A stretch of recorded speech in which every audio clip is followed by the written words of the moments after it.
Had I known that Republique would take 4 years, a team that would eventually grow to about 35 people, and $6 million, I don't think I would have even started.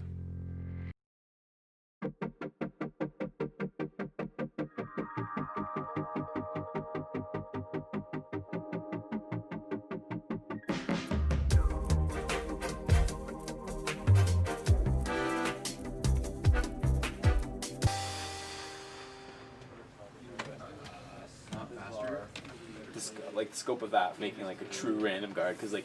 So early on, it was a struggle to collect a team to develop République because we're a brand new studio. We don't have any success under our belt. We can't pay big salaries. I was able to rally like a really great group of people.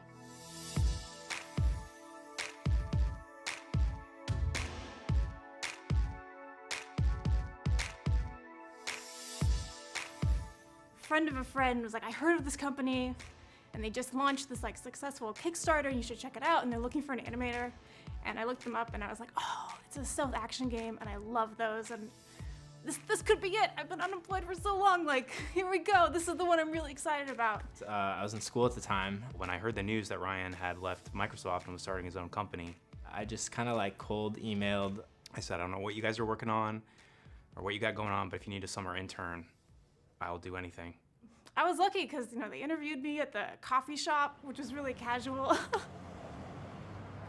So next to our early offices was Top Pot Donuts. And so, you know, I would pretty much just eat Top Pot for lunch. I would eat donuts for lunch each day, which is obviously not healthy. Met up for coffee, and he was like, so like, what are you interested in? Like, what do you want to do? And I was like, hey, you know, I'd like to work at a game company and do some game design. He's like, okay, sweet. And then Ryan was like, yeah, so when do you want to start? And I was like, oh, so I have the job? Ryan would, you know, meet people there and get them to buy into Camouflaj, then accept the offer, then take them over to the office.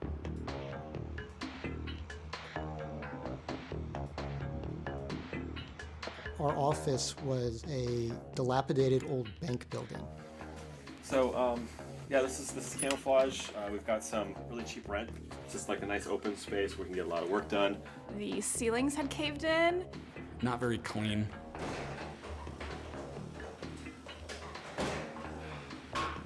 We had a bathroom with a toilet that didn't really flush, it just kind of spun around. Wires just hanging from the ceiling. I have all of the internets coming through this pipe. It's pretty sweet. Everybody has to talk to me to get their internet. Daisy chaining, extension cords. Not enough power for everyone's machine. Rolling power outages. Ryan bought a satellite dish. We were siphoning Wi-Fi from his building, which is right above where the office was. We were packing people literally elbow to elbow. Close to 35 people crammed into that space. Sardines come to mind. It's very cozy. And everybody had a couple computers and 2 or 3 monitors. It was hot. We had no AC. As the team was growing, literally breaking down walls. Violating so many codes. And there was construction happening constantly around us.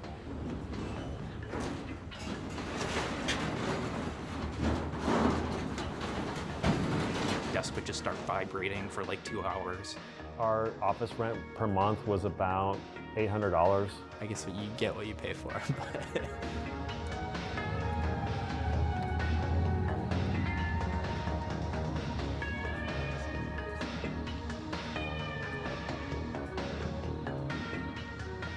You know, we're in downtown Bellevue, which is pretty great, so. It was really appropriate for us to be there because it represented a small, struggling company, and certainly we were that. Mocap data, so on Kitlin, we're going to set up the Camouflaj actor, also start to process the gameplay animation that we mocap and implement to a polished state and bring it in. In a relative sense, République was fairly cheap, and we operate our studio very much like an indie studio. I wasn't paying myself very much, we weren't paying ourselves very much, and so early on we had a fiercely independent spirit. There being kind of a flat structure, very little formality, very little role definition beyond what was absolutely necessary. Hey, you're in charge of this, you're in charge of that. I loved it as somebody who didn't fit into any of the super well-defined traditional game development roles. When I started interning at Camouflaj, I was getting people coffee, bringing people lunch. We had 2 people starting on Monday and we need desks. Running IKEA and buying like the cheapest desk possible. Pete Boss, we got a full house. Yo. So if we had another 8 inches about here. Move his space here. Jeremy's gonna need to be able to come back. So I'm thinking 4 feet wide. I don't think that's 4 feet right here. I was like trying to help run meetings. So we have the switch, and then we have like the numbered cubes that count down to like. Have you seen it, right? No, I know so that part. yeah, so I came up with like Ordering PC parts on Newegg and building PCs. I'd never built a PC before. I did a paper prototype of République with pen and paper and dice. Basically anything we needed done. Every day waking up, I would like grab a device. We had like, you know, whatever iPhones, iPads, like whatever. I would get the new build and just test it. And then we'd find bugs.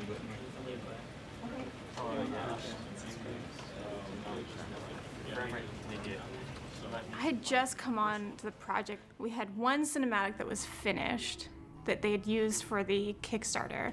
And I was going to my first mocap shoot with these actors. We are rolling. You're a long way from your room, child. I'm not a child, and I'm not going back to my room. Don't worry, we're not bringing you there. Cut. There's all these systems, and now I have to learn how to apply that to the characters, and I haven't done that before. And like someone is running me through it, but they're only telling me it once, and I have to remember it. It was a lot to kind of jump into.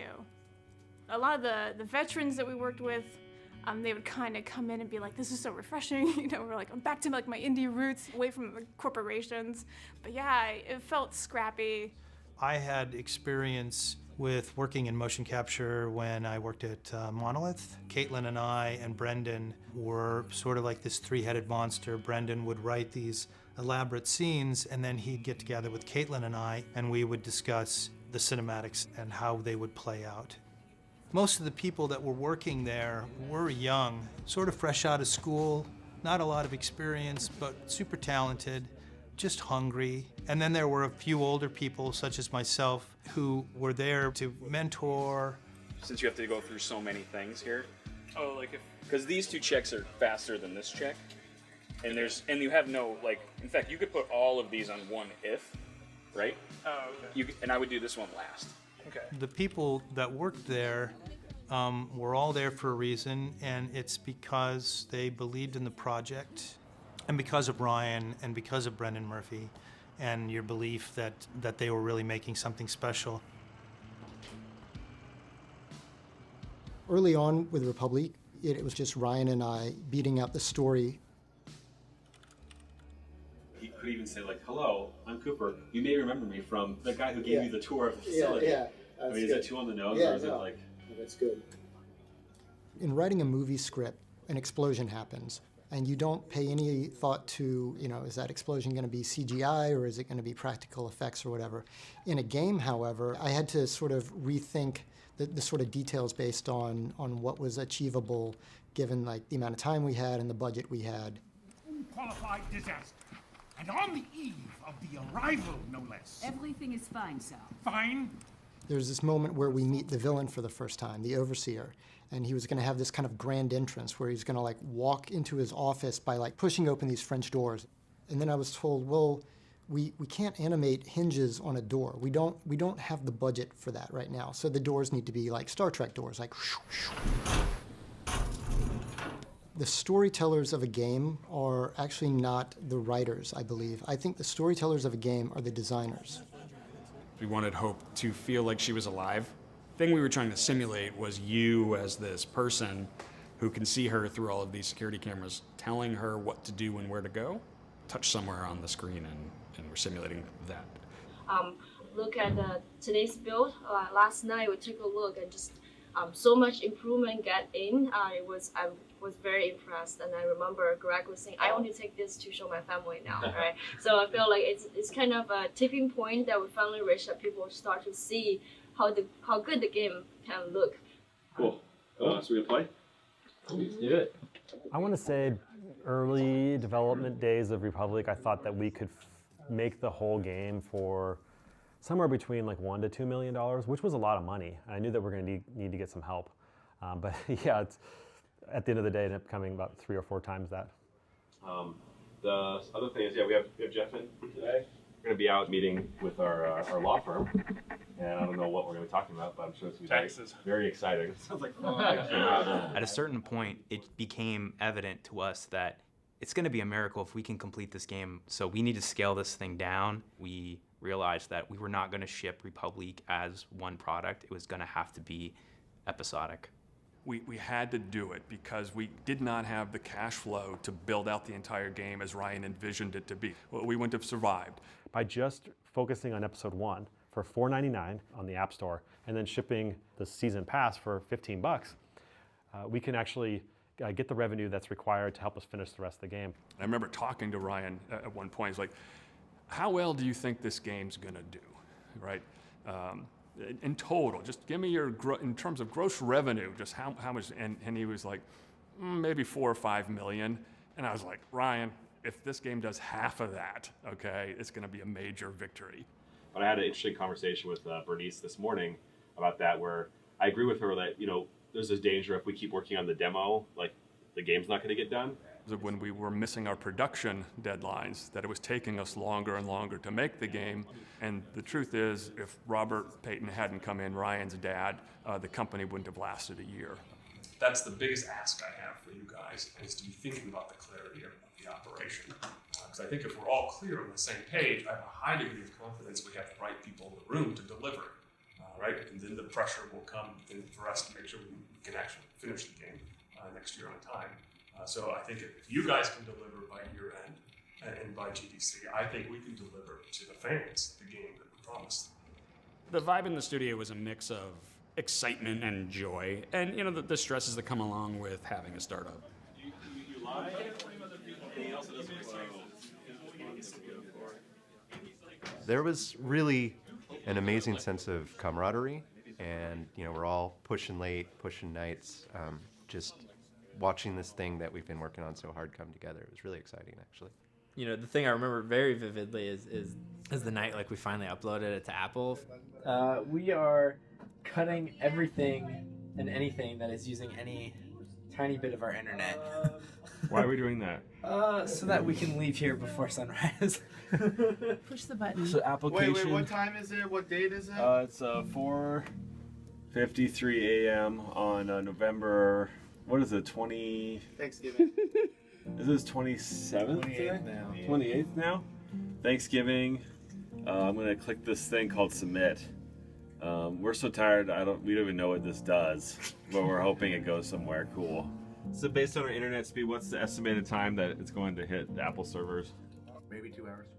It could not like I've ever shipped an iOS app before. We had all this buildup and excitement to finally kind of cross the finish line. So, you guys ready? 5, 4, 3, 2, 1. Camouflaj! Incredibly pathetic upload speeds. Speech! It's been, 750 some odd days since we started, and I just feel like we're just getting started, right? This is episode 1, and I'm really proud of what we submitted.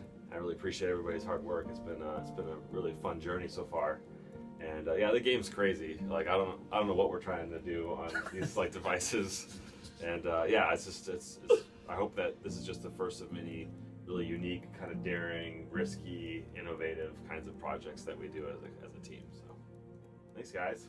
Thank you. Camouflaj!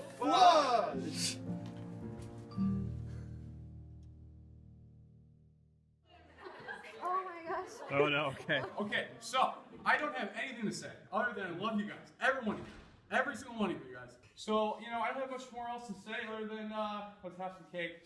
And I adore and appreciate every single one of you guys.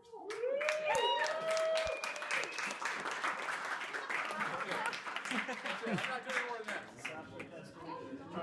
We think they know. It's pretty cool, yeah. People are probably playing the game right now. People from around the world. It's crazy. Republique really didn't come together as a game, I think, until like the last 3 months of development. It was not a fun game until like 3 months before we released episode 1. So when we put out episode 1 and it was met with a really warm, critical reception, like I was over the moon. We were welcomed to this global feature across iPad, iPhone, across the world the week before Christmas. Friends that barely even know I work in video games came up to me and they said, "Hey, I read about it like in the New York Times.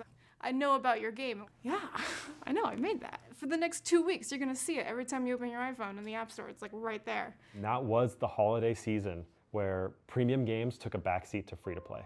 Commercially, you know, it wasn't the success that I think that we hoped for. If we had released Republic episode 1 like 6 months before or a year before, I think it would have been more of a commercial success. And so sure enough, we're just realizing now, okay, we're not gonna make as much money as we thought we were gonna do. We have far less budget to make episode 2. And in order to stay alive as a business, sure, it took us 2 years plus to make episode 1. We have 4 months to make episode 2. And so what we ended up doing was we dusted off our vertical slice. And there's another direction. We had episode 2 pretty far along, but we ended up kind of like kind of broke a lot of bones and reset them in terms of kind of story and the progression and what you were doing and like puzzles and stuff that weren't really there the first time around. Episode 2 was crazy. We did not get to go to motion capture. So all the cinematics were hand-authored from old mocap shoots, which I actually learned really quickly how to take all of the mocap data we did in episode 1 into Motion Builder and chop, and reconfigure it into new cinematics for episode 2. It was that fast of a turnaround.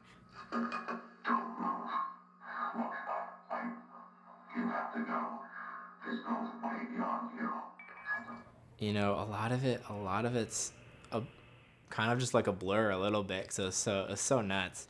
I was developing the game for 8, 9, 10 hours a day, and then I still had also all the other crap that I was doing. Pseudo office manager, make us PCs and build desks. I was done with school at that point, and my partner, she was still in school, like a few hours away, and so like if I was going home, I was just going home to like play video games. Like it was kind of cool and it was fun. Had that like youthful energy. It also marked the start of when Ryan kind of asked me to take over for the VO, like schedule actors and figure out line counts and organize the scripts, like working with the story and like what was the actual like progression of the whole episode gonna be. So I started getting like more and more ingrained into like pretty high level stuff. There wasn't this like experience or like age like gap preventing me from doing that stuff, so it was pretty cool. Episode 2, I think, is my favorite episode. It's the best demonstration of our creative vision from like an artistic, just visual perspective. Beautiful space. We added a bunch of verticality and this sort of expansive vista and this new playground to play in. This direction, where like there's obviously like an area that's wet and then it's trickling down to his hand, and then we can just like have that effect like drip from that point. Somehow we made it, and I think honestly the only reason we were able to is we did have that mix of really young talent and some old veterans. So when I was about to pass out, because I didn't have any sugar in my system, Jeremy was able to prop me up and then carry me to the finish line. He's just up these stairs. Librarian! Librarian!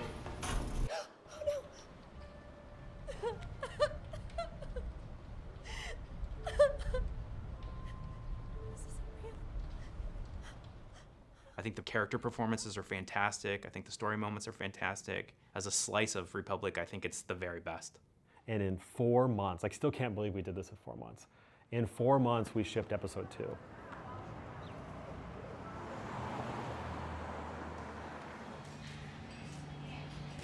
Okay. All right, guys. Have fun. Episode 2's out. We get the feature again. After working so hard on episode 2, we were at the launch party. It's Ryan's birthday. On my iPhone, checking out episode 2, which has just gone live. Zendesk just being full of people saying, I can't download episode 2, like it crashes, it like won't download, it's stuck at this percent. What the hell is going on? This was a terrible moment. One of our programmers, bless his heart, typed in, did not copy paste, typed in the URL that linked to episode 2. HTTP, not HTTPS, which was an error, which resulted in lots of people buying episode 2 and then one-starring it because they put money towards it, and rightfully so, being very upset that you couldn't actually play the game that they just purchased. That's when it really became an issue of cash flow. I had told Ryan, it's like, this is never about profitability at this point, it's all about cash flow management. It doesn't matter if we're making money, we just actually need money so we can keep paying the bills. And so that got increasingly difficult. We have to get out of here. By the time we got to episode 3, I think we realized that Republic was never going to make enough money on iOS and Android to sustain the business and to get us all the way to the 5th and final episode. But we're also hearing from friends and advisors throughout the industry that, Ryan, Steam is blowing up. And let's just do more than a simple port. Let's upgrade the game's engine from Unity 4 to Unity 5 and make this a really exciting visual experience for PC and Mac players.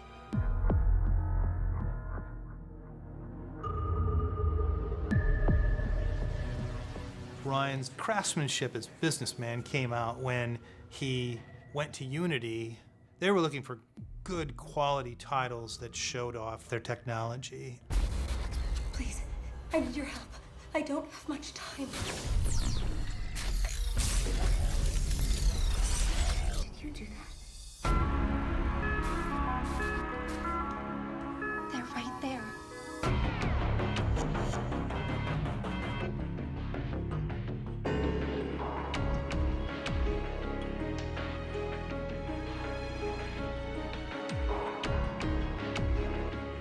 And so the more and more we were improving our game, the better it made Unity look. And so it was just a beautiful relationship that was based, I think, on mutual dependence to some degree. We really needed them and they really needed us. It was a great mutual partnership and was also completely essential to us surviving as a business. Unity had office space that they were not using. Why don't we do a deal?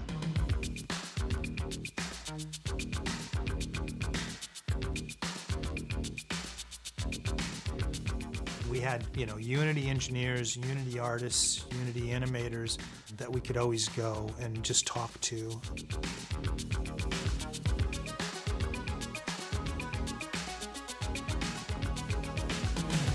Camouflaj!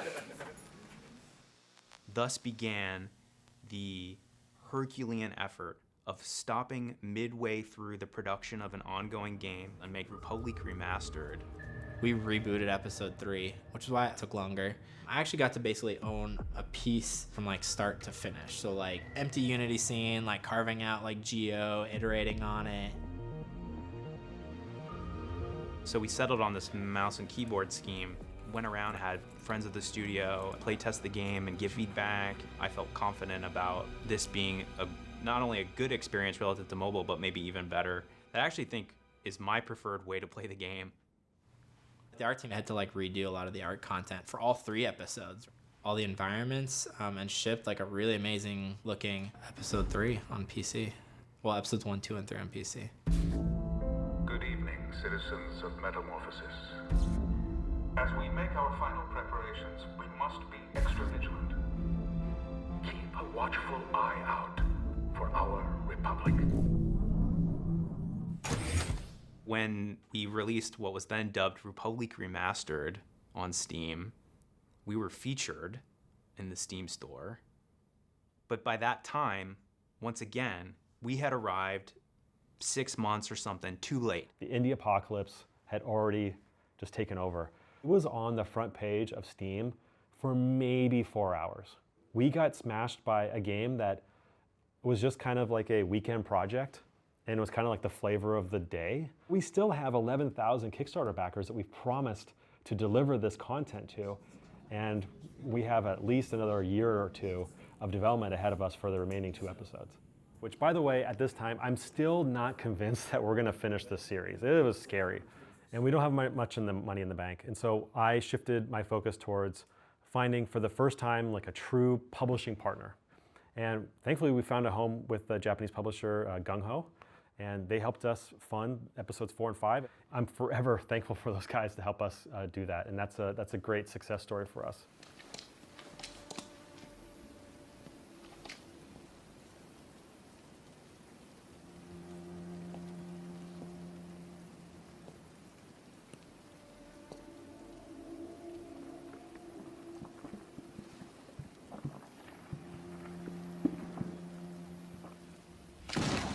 Episode 4 kind of aligns with this sort of, dark night of the soul of 3-act structure. It was sort of the low point for the character. And so we knew, not that it needed to be like visually radically different, but just that things had to get really, really bad for Hope and seem very, hopeless. How do we create the darkest chapter in the story of Republique?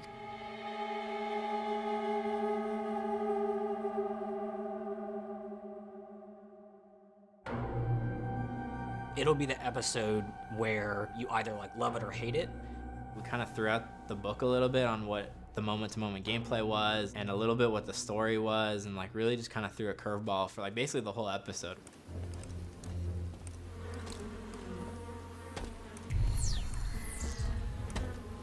You're being stalked by this character called the Mammoth, who is basically hunting you down. Very much like a Nemesis type character from Resident Evil. Unlike the other episodes where every time you go into a new space, you're trying to see where all the guards are and see what their patrol routes are, you don't really know that at all because the Mammoth can come in and out of a space almost anywhere.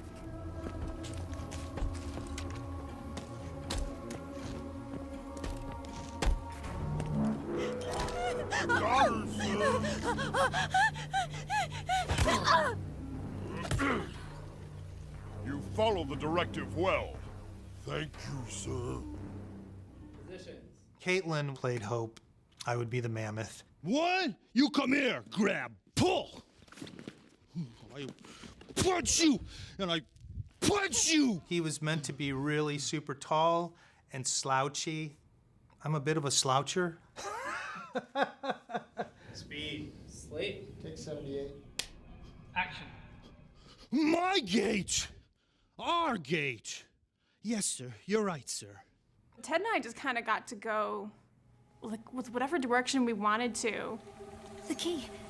We can open it with the funny key. Thumbs up. The key. We can open it with the funny key. Down. Move. Move. Click. It fits. We won. My gate. You broke the key. You broke the key in the lock. No, she did it. You make a mess of things. Yes, sir. I had to learn all those scripts and hit marks, and that was hard. What does the captain say? Clean garden, clean gardener, sir. Conscience, sir. What's the line?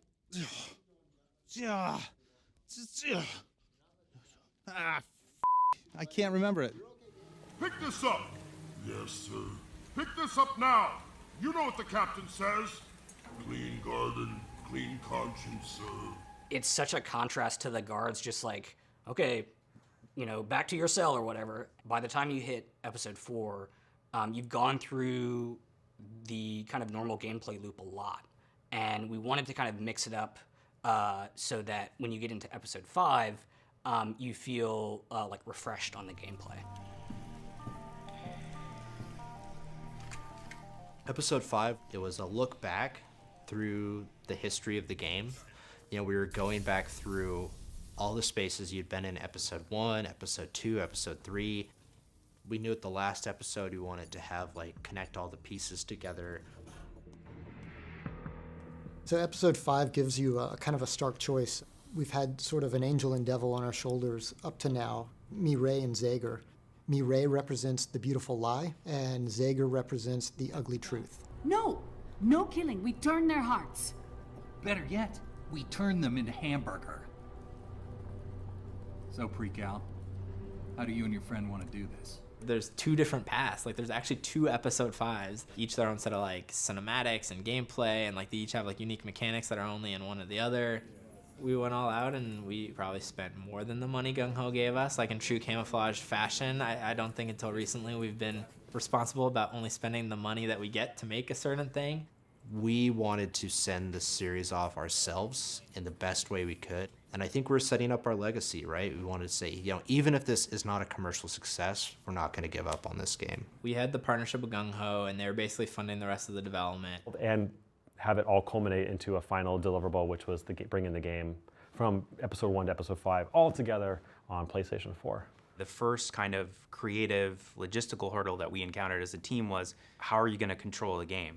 When you play Republic, you are not controlling the character. You are directing the character. It's okay, you put a PlayStation 4 controller in the player's hands. Like, what are they doing? In spite of the fact that we were maybe going back on the fictional conceit, the best thing to do was to turn this into a conventionally controlled third-person stealth action game where you're directly controlling the character. Another issue became when you go into OmniView and you're hacking, like, we can't just let the player touch it. The solution that we ended up landing on, I think, was actually really elegant, but it took a ton of time to make sure that we were covering all our bases. I remember that being really, really difficult. Being able to play Republique from beginning to end with sort of no episodic, chapter stops or waiting months between episodes or whatever. Delivering on our original vision of the game. It was the $64,000 question of like, is this going to feel like a cohesive story? And then when it did, I think we all just breathed a huge sigh of relief. That was a really cool moment, actually being able to hold a disc in my hand of something that I'd worked on and been a lifelong dream of mine. It was on my phone and it's cool, and I had the iPhone and I could like show it to folks and stuff, but like getting to have that disc was like awesome. It was something that I'm really excited about. Thanks for everybody for coming. Today is like really one of the most rewarding days, if not the most rewarding day of my entire career. This is a really important day for me, and I just want to really express all my thanks to you guys and all the time and effort you guys put into this game. Like your guys' DNA, your guys' fingerprints are all over this game, and that's what I see when I look at the game. Once I had that disc in my hand, that PlayStation 4 version, that was an incredible landmark.